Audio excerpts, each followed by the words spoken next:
Han pasado más de 30 años desde que arqueólogos del Instituto Nacional de Antropología e Historia, dirigidos por Eduardo Matos Moctezuma, rompieron la gruesa capa de concreto que cubría los restos del Templo Mayor.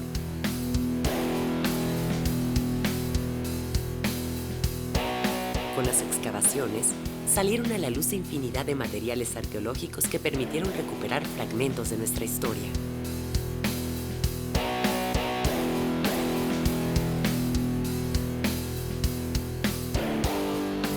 Estos hallazgos se encuentran resguardados en el Museo del Templo Mayor.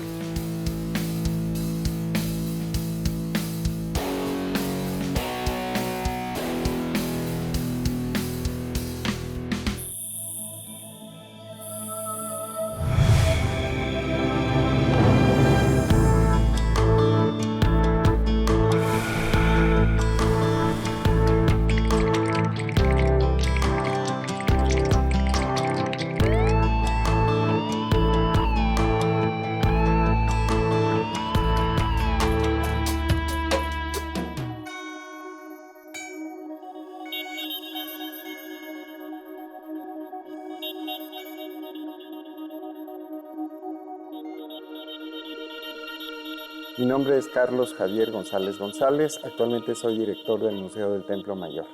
El Museo del Templo Mayor abrió sus puertas el 12 de octubre de 1987. Su creación fue resultado de 4 años de excavaciones arqueológicas entre 1978 y 1982, que son la primera temporada del proyecto Templo Mayor.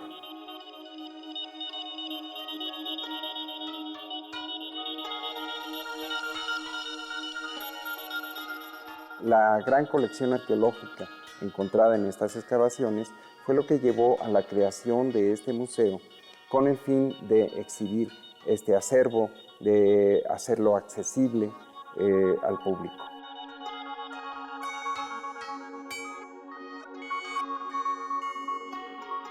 Su discurso museográfico se basa en el mismo Templo Mayor.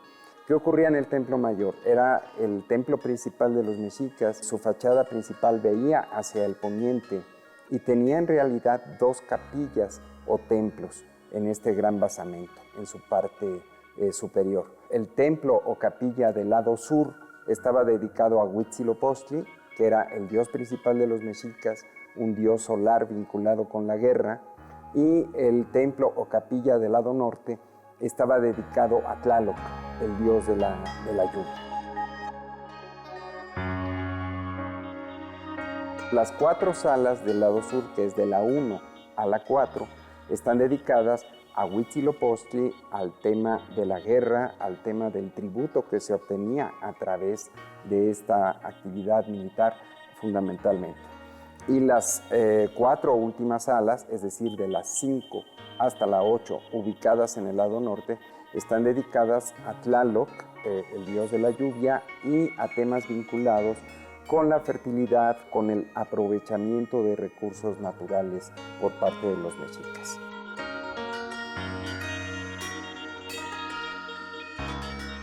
Yo tuve la fortuna y el privilegio de participar en esas excavaciones de 1978 a 1982. Por ejemplo, hay una olla Tlaloc polícroma en la sala 5 que se exhibe en una vitrina muy especial al centro de la sala y que es una de las piezas emblemáticas de este museo. Esa pieza, bueno, tuve la fortuna de encontrarla en una de las ofrendas que me correspondió excavar.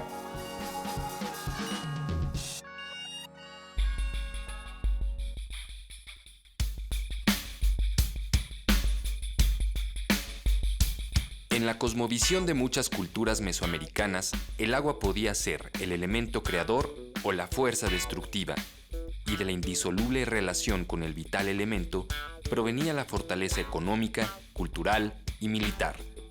El agua fue fundamental para la agricultura y la vida de los pueblos.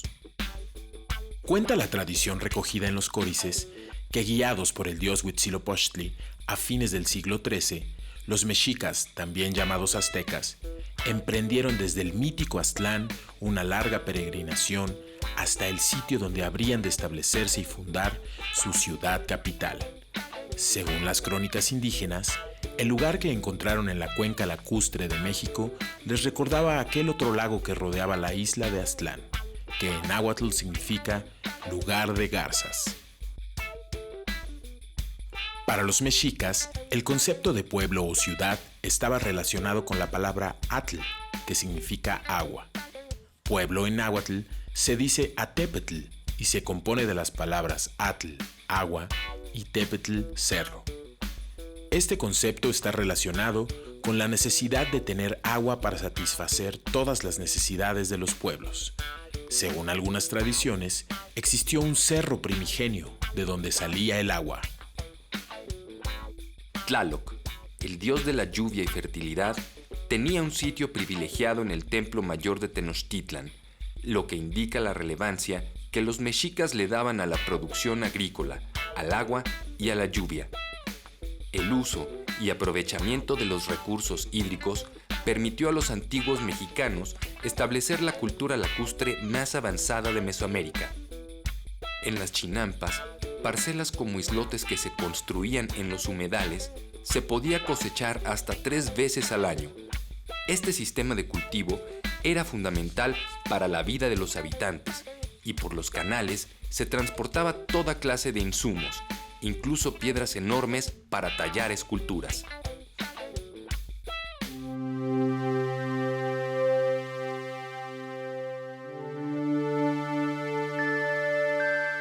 Estamos en el Museo del Templo Mayor. Precisamente aquí afuera se encuentran los vestigios del principal templo mexica, el Hueyteocalli, el Templo Mayor. Este edificio fue testigo precisamente de la destrucción sistemática que las fuerzas de Hernán Cortés y sus aliados indígenas, enemigos de los mexicas, hicieron de la vieja ciudad de Tenochtitlan. Me acompaña en esta ocasión el doctor Leonardo López Luján y con él vamos a platicar precisamente de lo que fue ese movimiento armado, ese encuentro de dos culturas, de dos mundos diferentes. Quisiera comenzar por recordar cómo Cortés en su trayecto desde Cozumel hasta lo que hoy llamamos Veracruz va a encontrar como un medio fundamental para lo que va a ser la conquista. Y me refiero a dos personajes de gran importancia. Son ellos, primero, Jerónimo de Aguilar. Recuerdan que Jerónimo había naufragado y junto con Gonzalo Guerrero habían vivido cerca de 7 años entre los mayas.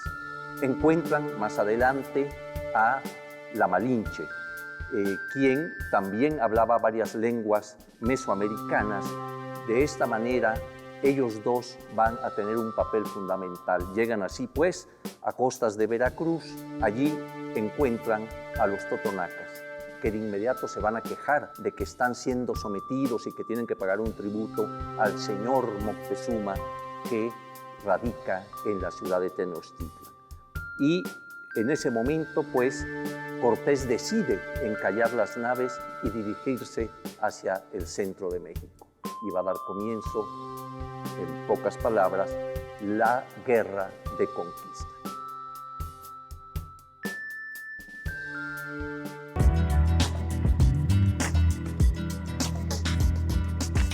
Una recomendación para conocer la historia del lugar sagrado de los mexicas es el libro Tenochtitlan, de Eduardo Matos, publicado por el Fondo de Cultura Económica.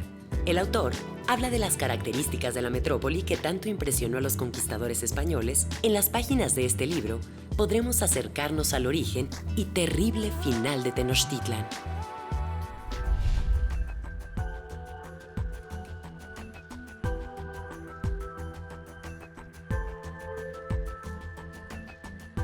Leonardo, me gustaría que nos dijeras algo acerca precisamente de esa llegada a Veracruz y sobre todo ya del momento en que llegan a sitiar Tenochtitlan. Bueno, lo que pudiéramos comentar de entrada es que la conquista de México es solo una de muchas conquistas españolas, no solo en territorio mesoamericano, sino en buena parte de este continente, del continente americano. Y la conquista de México sin duda ocupa un lugar muy especial. ¿Por qué? Porque es la más antigua, la primera, digamos, en tierra firme, es la más rápida y es la más contundente, en el sentido de que los españoles, con el triunfo que lograron sobre Tenochtitlan y sobre algunos de sus aliados, ¿no?, abrieron las puertas para toda una secuela de sometimientos, de conquistas, ¿no?, y que lograron que el imperio español se expandiera a lo largo y ancho de este continente. La llegada de Cortés fue realmente muy dinámica, muy rápida, muy efectiva, ¿no? Cortés supo de alguna manera aprovechar ese elemento dubitativo de Moctezuma, ¿no? Moctezuma siempre se le ha tachado como alguien cobarde. No era alguien cobarde, sin duda, sino era alguien que de alguna manera dudó si enfrentar militarmente a Cortés o usar las armas de la diplomacia. Y por esa duda, por ese compás de irresolución, se pudo lograr fácilmente la conquista.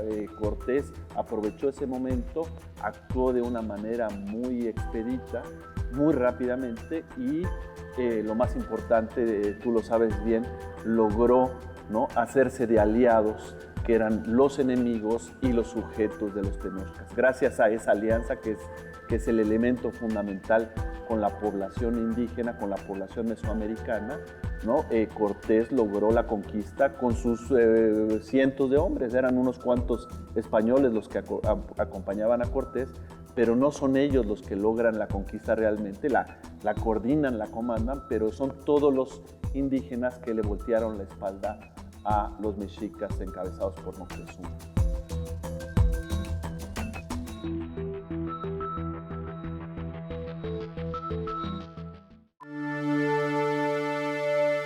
El Templo Mayor de Tenochtitlan se construyó en 7 etapas entre 1390 y 1500. Estaba orientado hacia el poniente y su altura era aproximadamente de 46 metros. Las torres de la Catedral Metropolitana tienen 67 metros de alto.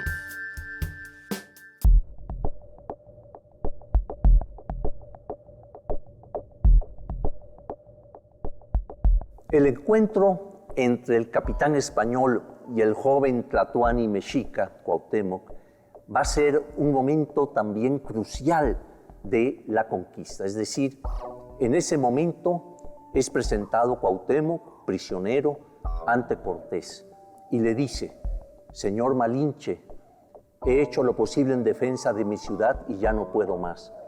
Por lo tanto, toma el cuchillo que tienes en la cintura y mátame luego con él. Así se lo traducen a Cortés. ¿Cómo era esta traducción?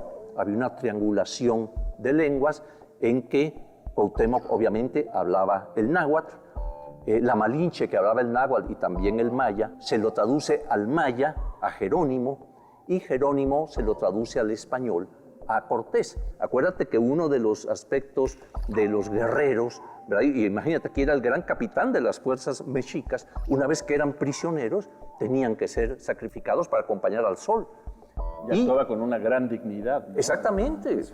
Pero además pedía la muerte. Exactamente, pide la muerte, el sacrificio. Pide el sacrificio para poder acompañar al sol.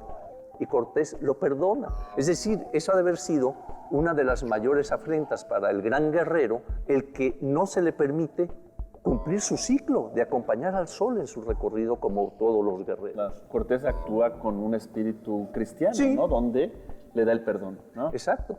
Lo perdona y el otro ha de haber pensado, bueno, pero este señor es de una crueldad infinita, ¿no? No me deja continuar con el ciclo de un guerrero, ¿no? Y a partir de ahí se va a dar la construcción de la nueva ciudad.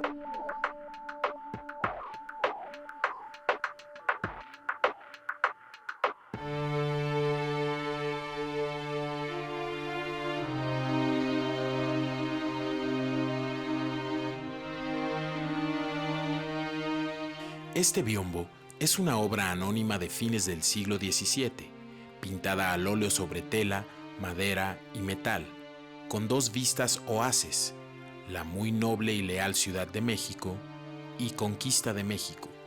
Es un biombo rodastrado, es decir, al que se le han agregado lienzos en la parte inferior para darle mayor altura. Estos biombos fueron muy populares en el siglo XVII y XVIII. Habitualmente se decoraban con alegorías, asuntos mitológicos, vistas de la Ciudad de México o paisajes.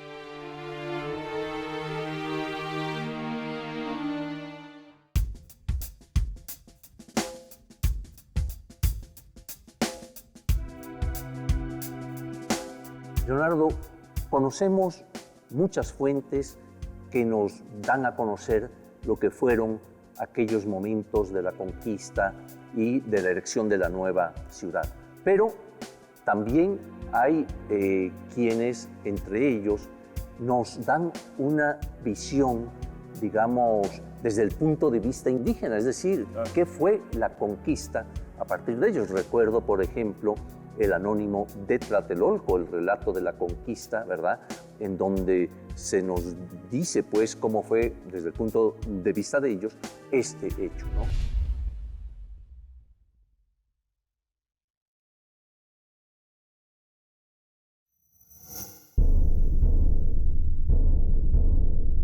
Para los mexicas, la guerra de conquista fue un acontecimiento terrible y perturbador.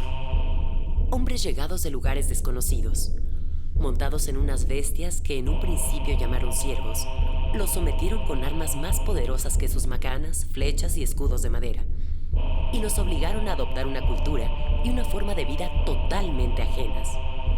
La conquista fue un proceso muy complejo, que no se reduce a los meses que duró el enfrentamiento y a la caída de Tenochtitlan. La espada, el arcabuz y los cañones provocaron miles de muertos, pero el contagio de enfermedades desconocidas fue otro factor que causó enormes estragos entre la población indígena.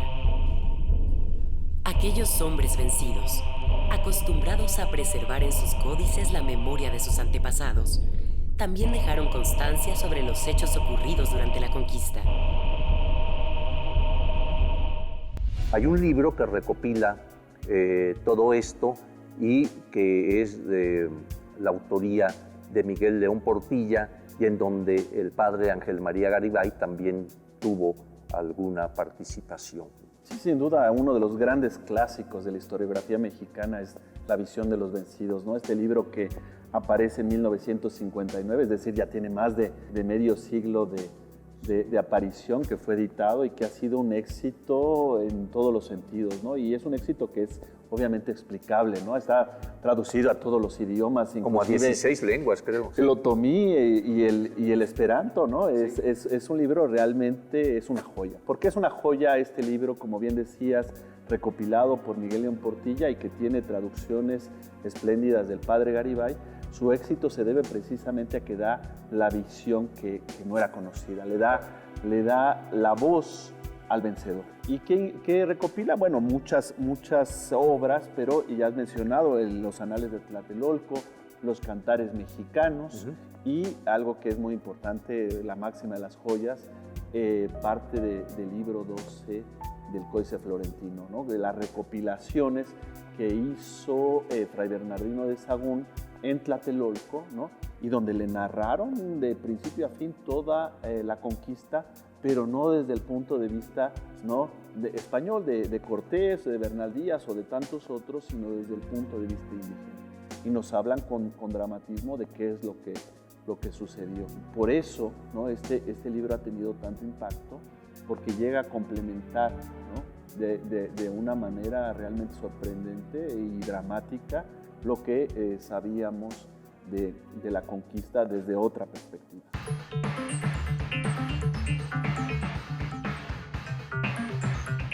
Para saber más sobre la conquista de México, una lectura recomendada es La visión de los vencidos, crónica de la lucha contra los conquistadores españoles, cantares, poemas e imágenes de los códices en los que indígenas sobrevivientes plasmaron su visión de aquellos días funestos.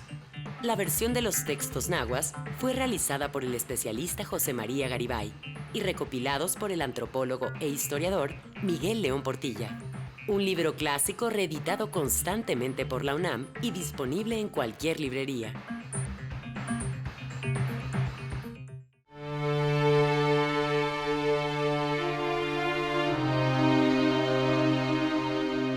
La historia general de las cosas de la Nueva España, llamado también Códice Florentino, es un documento con ilustraciones escrito en náhuatl y castellano, en el que después de la conquista, el franciscano Fray Bernardino de Sahagún recogió testimonios que le dieron informantes indígenas, muchos de ellos ancianos sacerdotes y nobles mexicas.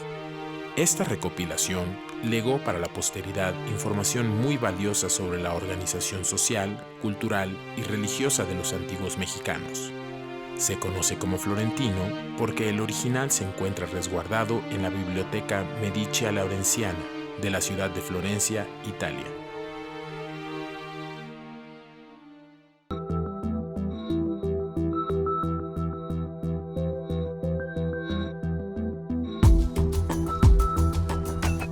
Sabemos, según los relatos de Motolinía, que compara a las plagas de Egipto con la destrucción de la ciudad. Sabemos a través de Cortés mismo y de otros autores cómo los lugares de Tenochtitlan, los canales estaban llenos de cadáveres, había un hedor en toda la ciudad. Entonces Cortés decide irse a Coyoacán en tanto se limpia esto, ¿no?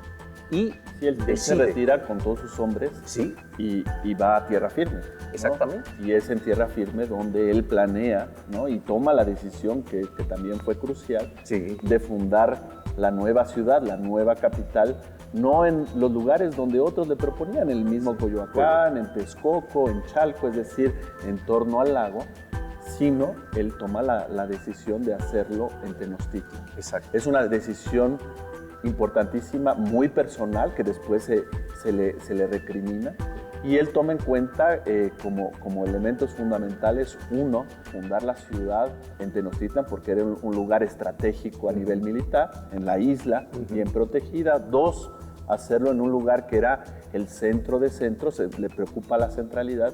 Y tres, sin duda, lo más importante, el símbolo, es decir, fundar la ciudad sobre las ruinas de la capital de los sometidos.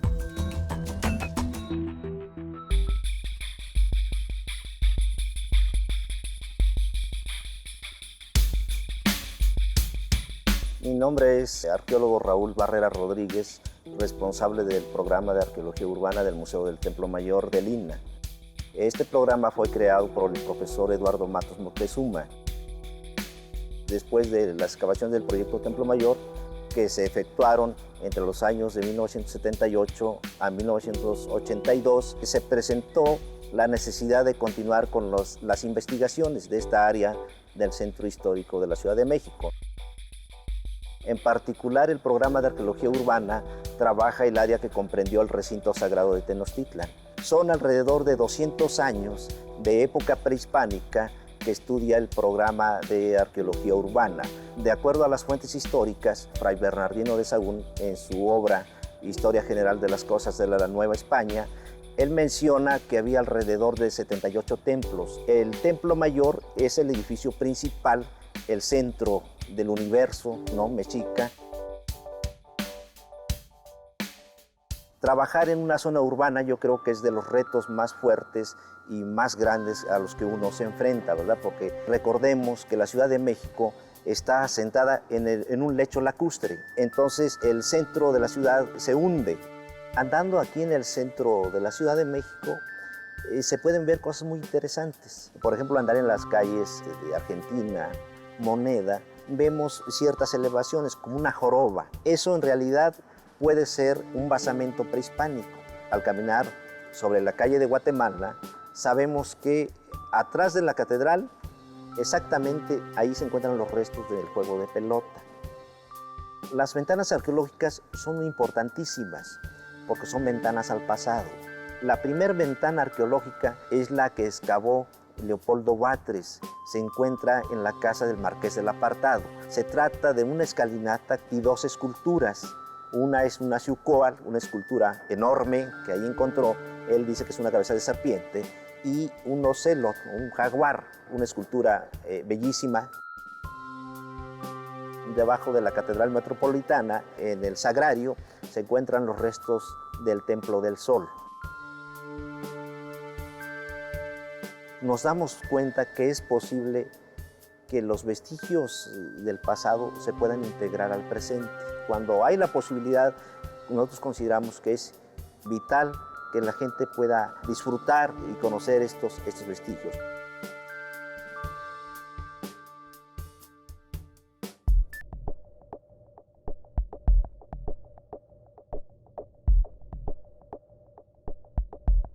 A partir ya de este momento en que se ha consumado la conquista, por lo menos sobre Tenochtitlan y algunos centros aledaños, va a venir la construcción de esa nueva ciudad, y ya habíamos visto cómo Cortés toma esa decisión de hacerlo aquí mismo y ya se dieron las razones. Sin embargo, entraba ahora en juego cómo iba a ser la traza de esa ciudad, qué elementos iba a tener, en dónde iba a estar el centro de esa nueva ciudad. ¿Qué nos podrías comentar sobre ese aspecto, ese elemento de la traza que es fundamental para poder realizar una ciudad? Bueno, y ahí el gran personaje es el famosísimo Alonso García Bravo. ¿Qué es lo que hace García Bravo? García Bravo está con los hombres de Cortés en Coyoacán y él se remite a Tenochtitlan, donde miles de indígenas, de mexicas, tenían esa penosa tarea de destruir su propia ciudad, de bajar sus propias imágenes y demoler piedra por piedra sus pirámides. Entonces, ¿qué es lo que piensa hacer García Bravo? Pues hacer una ciudad ya renacentista, en el sentido de una ciudad de ángulos rectos. Se basa mucho, esto es muy importante, en el antiguo patrón urbano de Tenochtitlan.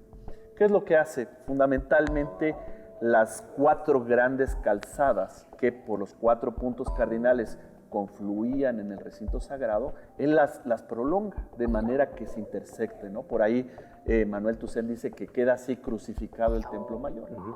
Y se establecen los 2 ejes fundamentales, ¿no? El decúmano máximo y el cardo máximo se cruzan justo en una esquina que está aquí a menos de una cuadra, que es la esquina de las actuales calles de Guatemala y Argentina, donde estamos excavando en la actualidad, ¿no? En ese cruce se fijan los 2 ejes fundamentales. Es muy interesante en ese sentido ver que García Bravo toma la misma desviación de la antigua ciudad, ¿no? El Templo Mayor en su etapa 2 que tú excavaste, ¿no? Tiene una desviación de 97 grados con 40 minutos.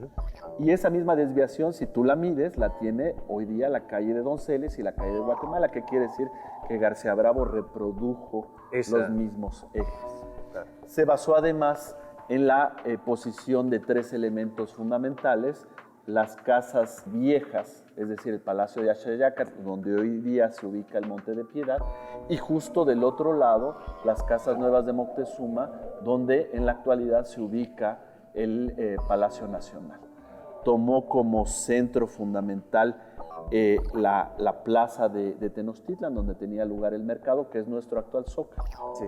Y siguiendo todos estos elementos, él traza las manzanas en un patrón de damero, las manzanas, la ubicación y el tamaño de las manzanas que están hacia el oeste de nuestro Zócalo están determinadas por la configuración del Palacio de Xayácatl, en tanto que las que están al este se determinan a partir de las dimensiones y posición de las casas nuevas. Todo esto entonces determina la ciudad, y a eso le suma la posición de los antiguos canales que se vuelven acequias, ¿no? De manera que él puede determinar la gran traza.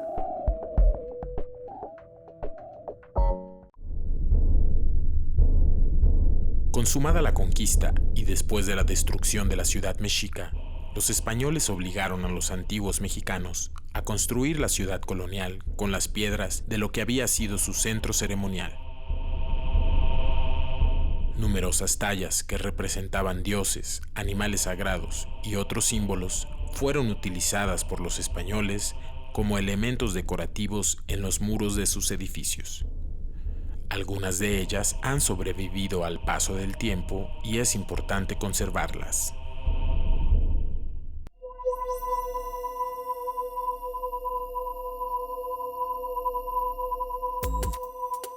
Muchas fueron las consecuencias que trajo la conquista. Tenemos entre ellas quizá las más importantes dentro del orden religioso, desde luego, político, social, económico inclusive, ¿no? ¿Qué podríamos señalar dentro de estos diversos aspectos? Empezando por lo religioso, porque recordemos que fue primero la lucha armada, inmediatamente después la lucha ideológica, ¿no? Destruir todo esto que ya hemos mencionado, pero también la imposición de una forma nueva de pensamiento, ¿no? Y considerar toda la obra indígena como obra del demonio, ¿no? Sí, en ese sentido pudiéramos pensar en dos momentos diferentes. Uno que es un momento súbito, que son las conquistas, ¿no? La conquista de México, y después vienen toda una secuela, ¿no? Viene Michoacán, norte de México, Yucatán, Guatemala, etcétera, ¿no? Ese es un momento en el que los españoles se apoderan de la soberanía del territorio a nivel político-militar. Y el momento que mencionas es subsecuente, es la colonización, que es un proceso mucho más gradual, pero de mayor impacto, ¿no? Tanto a nivel económico, a nivel cultural, a nivel social, y donde juega un papel fundamental como elemento de justificación, ¿no? La religión. Tendríamos que pensar en esos dos momentos. Por un lado, el cambio es muy abrupto, ¿no? Sí. Por ejemplo, a nivel demográfico, ¿no? Todo esto que se discute, no hay números exactos, pero hay tanto por la explotación brutal, ¿no? En las minas, en las encomiendas, en los repartimientos, etcétera, hay una mortandad enorme. Y una mortandad mayor que es consecuencia de las epidemias, ¿no? Causadas por estas nuevas enfermedades para los cuales la población local no tenía defensas. No estaba preparada, claro. Y entonces, ¿qué implica eso? Que en menos de un siglo la población quede mermada hasta en un 75%, ¿no? Mueren millones de personas, ¿no? Tanto por la cuestión genocida como por estos fenómenos de epidemias. El medio ambiente también se transforma. Por un lado, la introducción de ganado bovino en masa. Por otro lado, la desecación de los lagos, ¿no? Que tú mencionas. Otra cosa muy, muy importante es la tala de árboles, una nueva agricultura, de manera que el medio se transformó dramáticamente.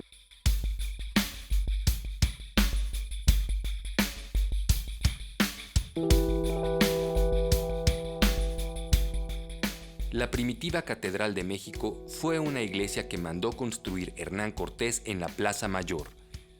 Se convirtió en catedral por una bula de 1534 y fue nombrada metropolitana hasta 1547. Como tal prestó servicios eclesiásticos y en las décadas siguientes se le hicieron reformas hasta que fue demolida en 1626. Aquel año comenzaron las obras de la nueva catedral, y aunque no estaba totalmente terminada, el 22 de diciembre de 1667 fue dedicada a la Asunción de María con una solemne procesión. A finales del siglo XVII se concluyeron los contrafuertes que sostienen la estructura de la fachada principal y los botareles que apoyan las bóvedas de la nave mayor.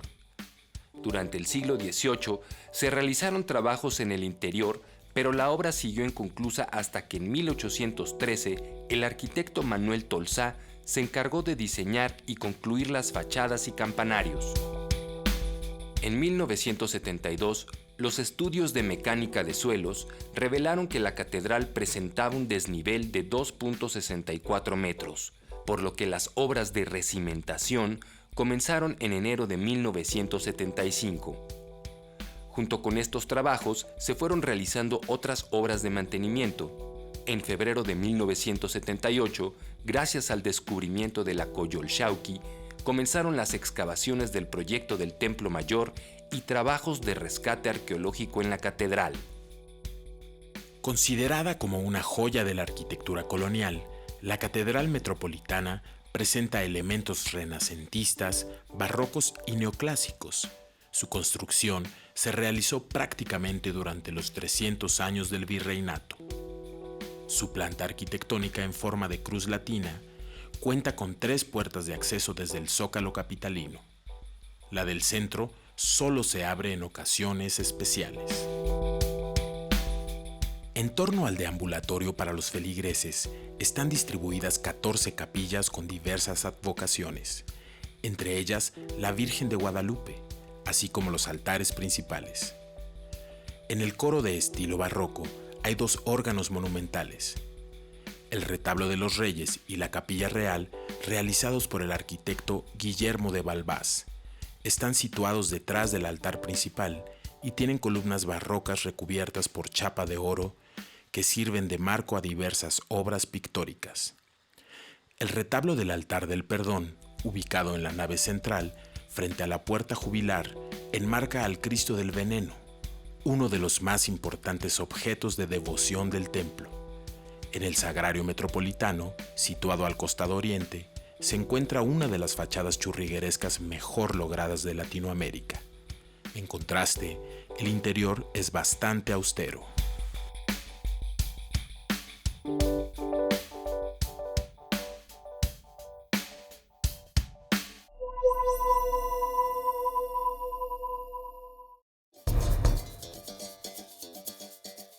El cambio es brutal en relativo poco tiempo, además, digamos en lo político, pues entran toda una serie de instituciones de carácter español, ¿verdad?, que van a estar ahora ya imperando, rigiendo, y la figura del Tlatoani, el que tenía el poder del habla, el que habla, ahora va a ser sustituida, pues en cierta forma, por la figura del virrey. Y después por la del presidente, ¿no? Muy en términos de Octavio Paz, ¿no? Es una figura que se reproduce a lo largo del tiempo, cada una en su manera, ¿no? Tlatoani, virrey y presidente de la actualidad, ¿no? Sí, no, y hasta tiene por ahí algunos pensamientos sobre la imagen del Templo Mayor, etc.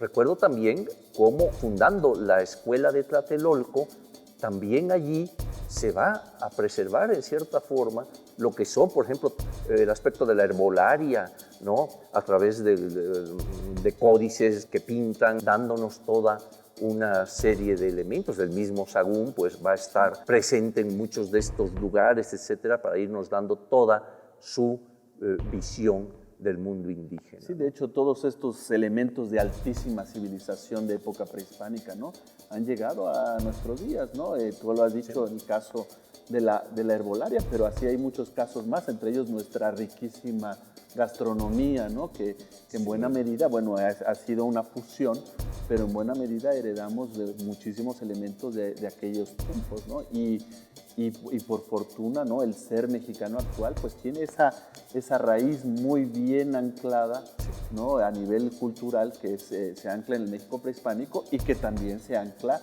en el mundo europeo, y eso hace que México en ese sentido sea un país tan rico y tan diverso, ¿no? Y fíjate una cosa interesante que es la del lenguaje. Las lenguas todavía perviven, ¿no? Alrededor de 60 lenguas indígenas, algunas en vías ya de desaparecer, desgraciadamente, pero que todavía están ahí. Y el náhuatl en el centro de México, pues hay poblaciones en donde tiene todavía una presencia afortunadamente pues fuerte, ¿no?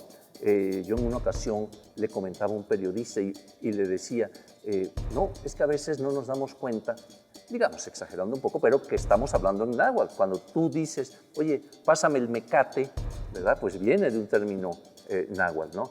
Tú eres mi cuate, también viene, chocolate, tomate, o sea, una cantidad de términos, y en nuestra ciudad también vemos, ¿no?, las delegaciones, ¿no? Está, bueno, la delegación Cuauhtémoc, pero ya con términos como Azcapotzalco, por ejemplo, Tlalpan, ¿no?